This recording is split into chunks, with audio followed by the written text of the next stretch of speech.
Hi, we're here at the show with the Patternista. Paula Nadelstern, in case you were not already aware, loves pattern and texture and pattern, in the sense of you are so inspired by, on your travels when you're teaching architecture, buildings, and it just is exploding in a fabulous way in your quilts. Thank you. Yes, I think of myself as someone who is hardwired to see pattern everywhere. And so for this exhibit in Houston, instead of sort of focusing on the kaleidoscopic aspect of my quilts, I'm now working on the 47th quilt in the Kaleidoscope series. It's actually about a recent trip to Venice. And for those of you who have been to Venice, you know that all the beautiful, in the Basilica, all the floors it look like they're patchwork, and that's what I'm really having a great time with. But yes, I've made up the word Patternista, and this exhibit is called Paula Nadelstern Patternista, and I'm really realizing that I think what's really different about the way I use fabric, I do consider myself an art quilter, but the two main ways that I think I'm very different is, one, I'm using patterned fabric.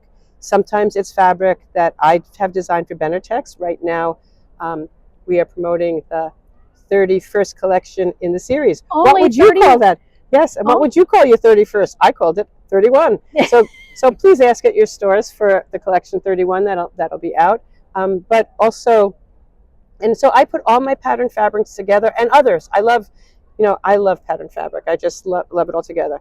But I also think what's really different about the way I use fabric, when you look at my quilts, realize that while in a traditional quilt you might see hard contrast at the seams, you see a block and a block and a block, black and white, black and white. I have a low contrast. I camouflage the seams. So when you're looking, I want it to look fluid, like a kaleidoscope, like it's constantly moving.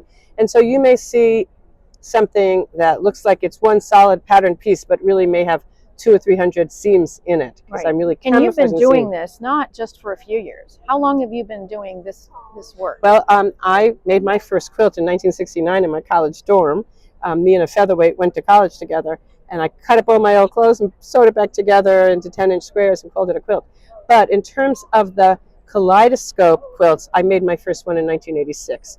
And now, as I said, I'm working on the 47th quilt in the series. And so this one that we're standing in front of, which is gorgeous, and this is called Caribbean... This is called Caribbean Blues. It was made in 1997. It was the first time I was really using a lot of silks, and also keeping the kaleidoscopes off the grid, cutting, not doing block, really, because I think the gift I gave myself without knowing it, because I don't have an art background and I didn't learn this in art school, was I work in a series. And when you work in a series, the questions you ask yourself get more and more complex, but the answers get simpler.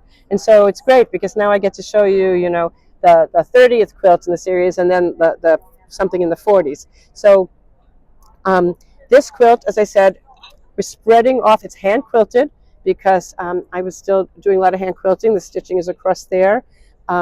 Also, in terms of construction, there's a seam like going down here. And so I never put these kaleidoscopes together, not knowing quite how I was going to put them it would land. You've got these long seams, but your eye is not seeing those long patchwork seams because they've been camouflaged and stuff. But really, like in here also, there's a lot of pattern and a lot of... Yeah, and speaking of a lot of pattern, and wow, this is one of your most recent. This is 20 years later. And this quilt is called the Prague Spanish Synagogue ceiling. And when I was teaching in Germany, and when I went to Prague and I looked at that incredible ceiling, it was just all this wood patterning all over the place. And I have 2 postcards for the next 18 months, 2 years. I was just working on that. This is only my fabrics that I've designed at that point over like 30 years or 25 for Benertex, and it's just pattern that bumps into pattern, and but I do love, so these are elements that I saw in the synagogue itself. This refers to a piece of it. This Jewish star up here refers to a part. It was a quilt that I enjoyed making, and I could have made, and is really, as I said, all my fabrics, and from this point on, a lot of what I'm doing has more to do with even the pattern and the pattern and the pattern and the pattern than the kaleidoscope. Although, of course, we do have a kaleidoscope, so there'll always be. But I'm making it in that construction. My construction is still using templates. I do fussy cut. I don't see what the problem with that is.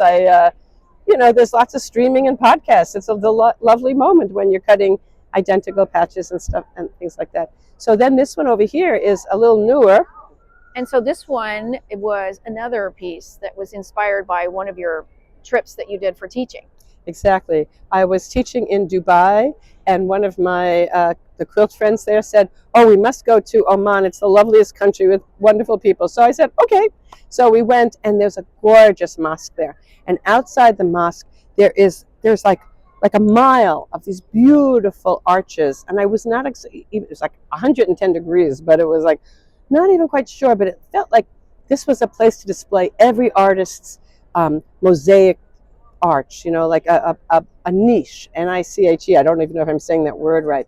And so I took some photographs, and each of these is sort of inspired by a different one. And I loved it, putting all this patchwork. This is, fabric from 20 years ago and fabric from, just recently.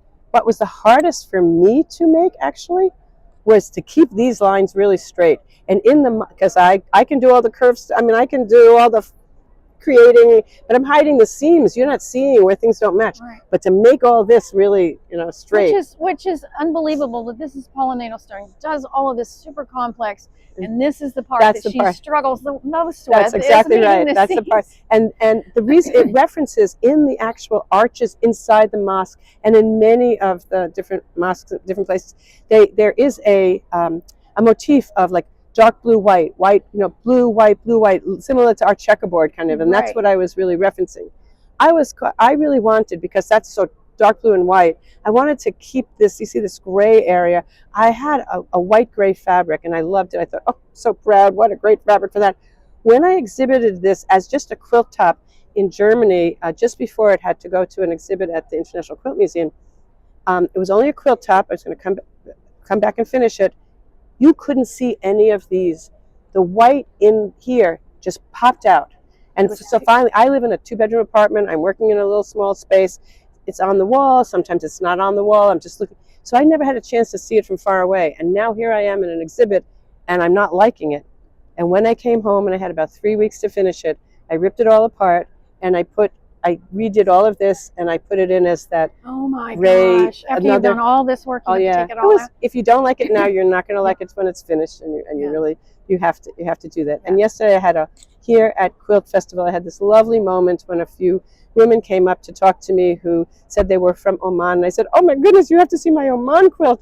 And we came around, and they're going to visit again today, and we're going to look at photographs, and they were just so pleased. They were quite happy, and also once when it did go to the International Quilt Museum, the 4th graders of Lincoln, Nebraska, all go to the Quilt Museum. That's their assignment in the year.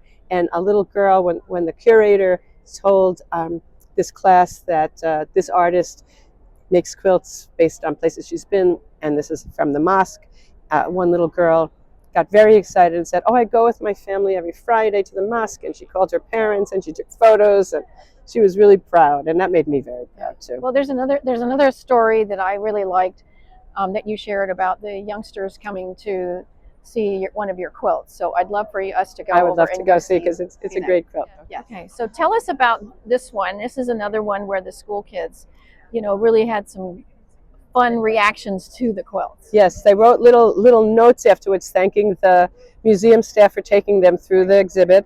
And one little boy wrote, "My favorite quilt was the one that had Oreos on it. So this is now my Oreo quilt." What is different about this quilt is we're typically the kaleidoscope wedges. So if we have 8 wedges, they meet in the middle, and you get that kaleidoscopic mandala effect. In this case, my thought was, how do I make the eye see the straight lines before you see the circles? And so although I made 8 wedges, my wedges are put across. This is the basic shape, our basic kaleidoscope shape. This is actually eight triangles of black put together. And so this is the basic shape. This is the basic kaleidoscope shape. But in this case, this is the wedge, bottom to top, top to bottom, bottom to top, top to bottom. So the fact that there's symmetry and repetition, your eye follows that. And so it follows it that way, it turns, it goes that way, it makes lines, it goes up and down. But really it is 9 blocks of our traditional kaleidoscope. And I always like when there's like rather a simple background behind the whole thing. And one of the reasons that you get that glow in the slim border. That's a piece of obi fabric that I bought when I was teaching in Japan. That goes from silver to black, and then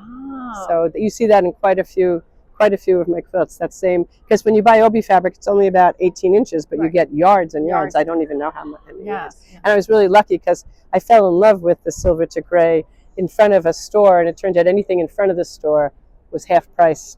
I brought it back to this bus, and the tour guide was very excited that I bought something. And, oh, what did you buy? And I think when I took it out, she thought I was going to show, dragons and bright stuff. And here I'm showing gray to black fabric, and her face just fell. And I've just loved it. I've used it in many, many pieces. Yeah. So you not only do you design your own fabric, you also I'm very good shopper. Collect other fabric. Yeah, so you I'm assuming you take a fairly sizable suitcase when you go. Yes, I mean usually it's if you're teaching, you're bringing so many things, but typically you leave a little and you bring some back. So, and I'm trying to store everything in my small apartment. My 2-bedroom, in my studio, but it's really quite packed for a space. Yeah, but thank you so much, and it's been so great following your 30-year journey. Thank you. Of doing this, and every quilt just becomes more and more interesting to look at, and where you're taking that series of the design along. Well, thank you. If anyone wants to see the newest quilt or any of the others, you can see them all on my on my website, paulanadelstern.com. Yeah. Thank you. Thank you.